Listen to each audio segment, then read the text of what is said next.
waiting on other pleadings. We're waiting on the library judge to render his penalty phase decision. So that's where we are in the grand scheme of life in the war against crypto.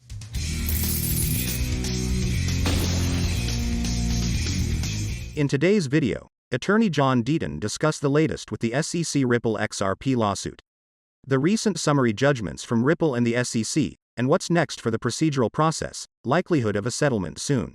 We're waiting on other pleadings. We're waiting on the library judge to render his penalty phase decision. So that's where we are in the grand scheme of life in the war against crypto. What we're going to do today, we've got a lot of stuff to get through. I'm going to get through it as fast as I can, but we unsealed the Hinman deposition. And when you unseal the Hinman deposition, you learn something. First, the timeline that I and my friends put together, because I needed their help, that timeline that has 7 million views on Twitter has been 100% validated. Now, we're going to talk about this ETH gate and the only game in town and what went down. But before we do that, we have to back up. Let's back up to put things in perspective, because I've heard Joe Lubin and I've heard other people say, oh, ETH ICO, it was not an illegal securities offering. Bill Hinman never said it was.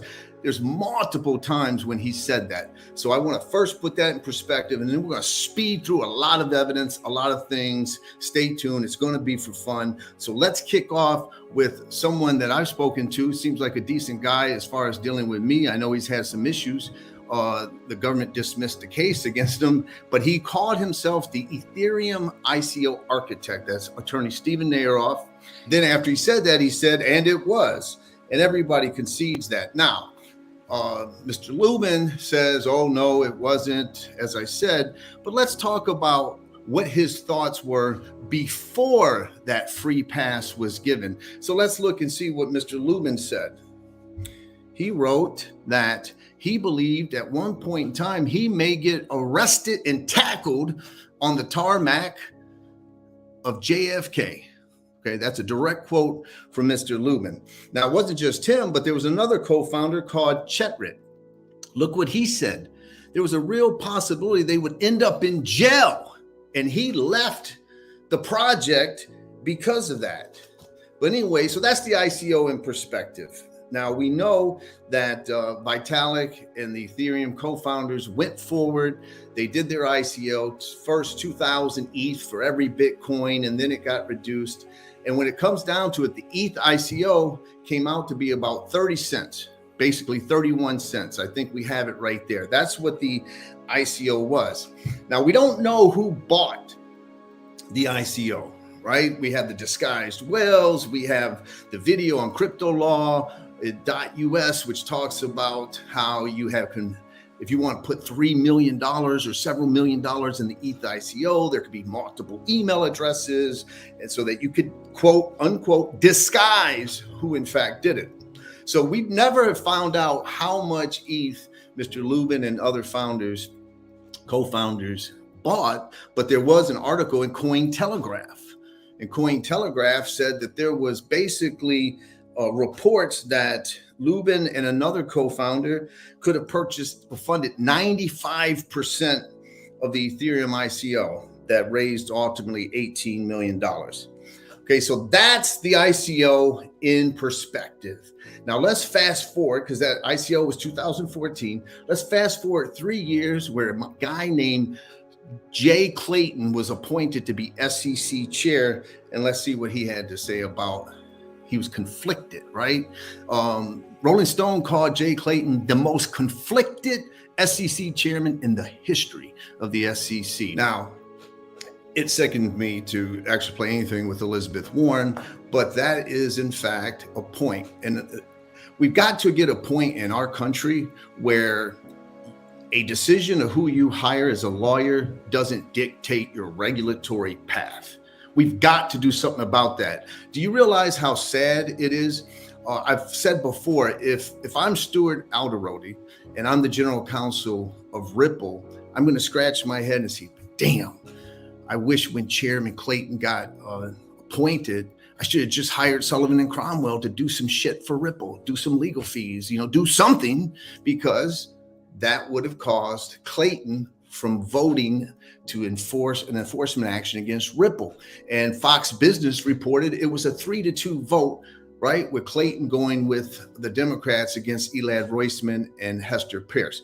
I didn't say that. That was reported by Fox Business. So just imagine if that had been done, there would be no case pending, at least on Jay Clayton's watch as he's walking out the door. On May 4th, 2017, Jay Clayton was confirmed as the SEC chair. And maybe Joe Lubin was watching that hearing, or maybe Joe Lubin's just a smart guy. I think we have to concede he's a smart guy because he did the smartest thing, and no one can blame him for this. Let me be blunt. You know, I hold certain things about Lubin and how he's targeted XRP and things of that nature.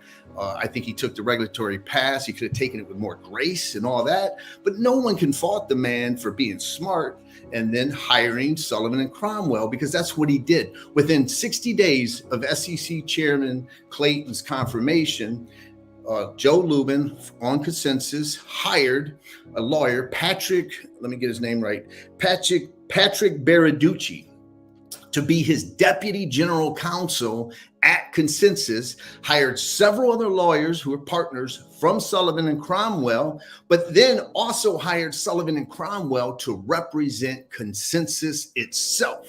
All right. And we know that Consensys, you're going to learn later, brokered the deal with Quorum and JP Morgan. But the bottom line was it was a brilliant tactical move by Joe Lubin, because he played the game that Elizabeth Warren was talking about that could be played. Okay. And he basically stopped Clayton from voting an enforcement action that would be against the interest of Clayton's law firm's big client, Consensys. So he hires them. Now, the thing to know, Sullivan and Cromwell is hired for Consensys, which is facilitating the Enterprise Ethereum Alliance, okay, and growing that. That's part of the representation.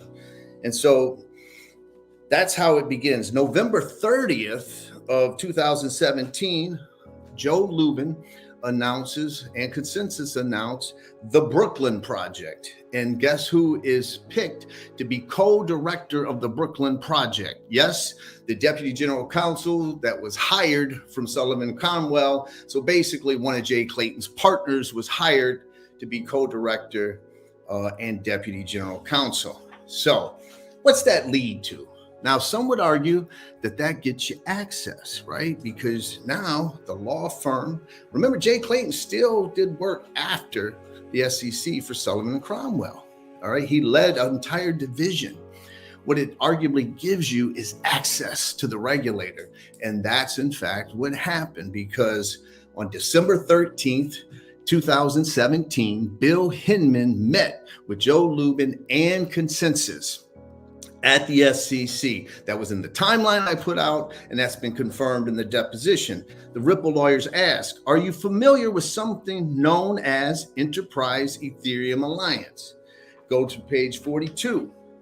And that's when Mr. Hinman goes, I'm not exactly sure, blah, blah, blah. And then he says, do you understand in the middle that Simpson Thacher is a participant in the Enterprise Ethereum Alliance? Hinman answers, I understand that the firm is a member. He's asked, do you know when Simpson Thacher first became a member? And he says he's not sure. Okay, now take that for what you want. All right, so you can see the Ripple lawyers are going somewhere where we've all known there is ripe for cross-examination.